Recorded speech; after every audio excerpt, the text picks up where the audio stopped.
Alright, this is part 2 of making a slingshot with Dylan. The first part got cut off.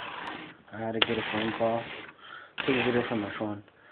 So, now that you dusted it, now that you finished taking off all the dust, you're going to want to get something, or a rag, a ruler, something to clean off all the dust on the table. In this case, I have a ruler. I just want to clean off all the dust, because that's where you're going to be putting your bands, and you don't want any dust to get on your bands. It messes them up.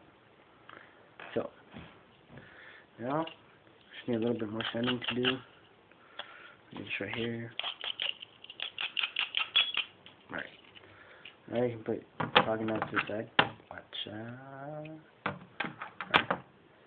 Now that you're done with that, you want to kind of just like, I don't know, get a tissue or something. Tissue and just wipe it all off, clean the dust again.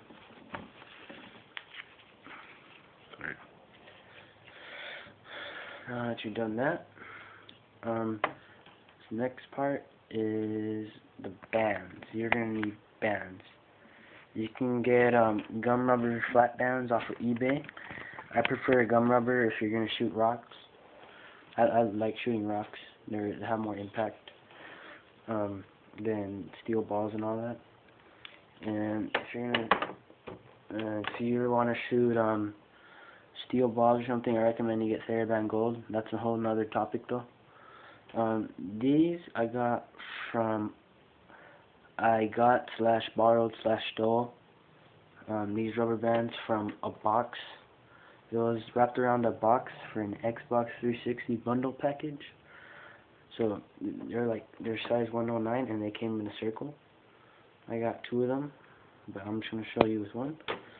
And so let me show you give you an example with this little number 32 rubber band. If you want, you can use scissors for it. What I did when I got it is it was in a circle. It was in a circle like this. And what I did is I went around and I pulled it and stretched it and looked for any where the rubber band's wearing now, or if there's any cuts or anything. And if there's no cuts, and you want to make your cut wherever. But if there's one cut, if there's only one cut, like this one, a lot of them come out with only one cut. You're going to want to cut it in half right at the cut. If it has a bunch of different cuts, you don't want to use a rubber band. So right where this one has one cut, I'm going to cut it right there.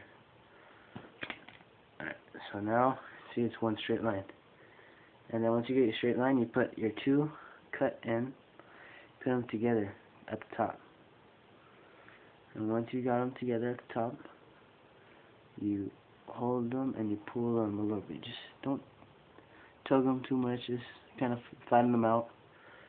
And then you're going to get a little loop right in the half, right in the middle of them. You're going to get a little loop. You're going to want to cut right there. Like that. See? And that's how you get these 2. And this is also, these rubber bands are also going to be used to make your pouch and everything. I have this pouch.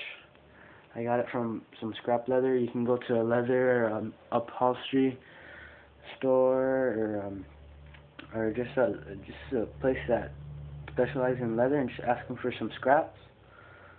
Tell them that you need some pretty strong leather. If they ask you why, just say that I'm making a slingshot pouch. They'll usually give you a bunch of scraps. And you're gonna want to cut it out. I prefer that you cut it out, make out of paper first, a rectangle.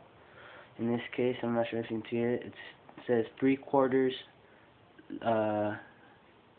lengthwise and 4 1/8 inches widthwise. So once you do that, you cut it out, then you put it on your leather. Your scrap leather usually comes like in a big old just scrap. You want to put it on there, and preferably with a Sharpie or permanent marker. Preferably one that's not black, but black is all I had. If your pouch leather is colored red, you might want to use black. If it's black, you might want to use some other color, or white out or something. You're going to want to trace the sides. once you make the rectangle pouch on the paper, you cut it out. Then you put it on the scrap leather, and then you just trace it around. And if it's uneven, you just get a ruler or a straight edge and you even it out. Once you do that, you can use scissors, but you need a good quality pair of scissors to cut out the leather.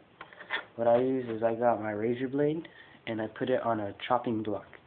And I just got a ruler.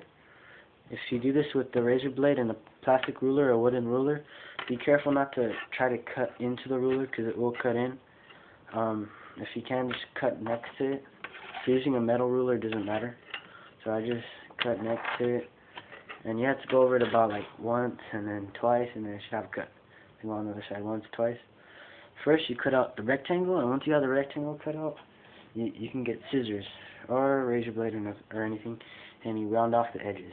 See how it's rounded off? I rounded them off. You want to round it off, and then you want to fold it in half and see if both sides are even. Yeah, they're both even. These sides are, in this case, both even.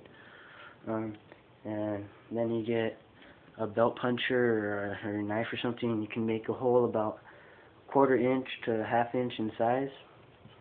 No, more like 1/4 inch or 3/8 of an inch in size on both sides.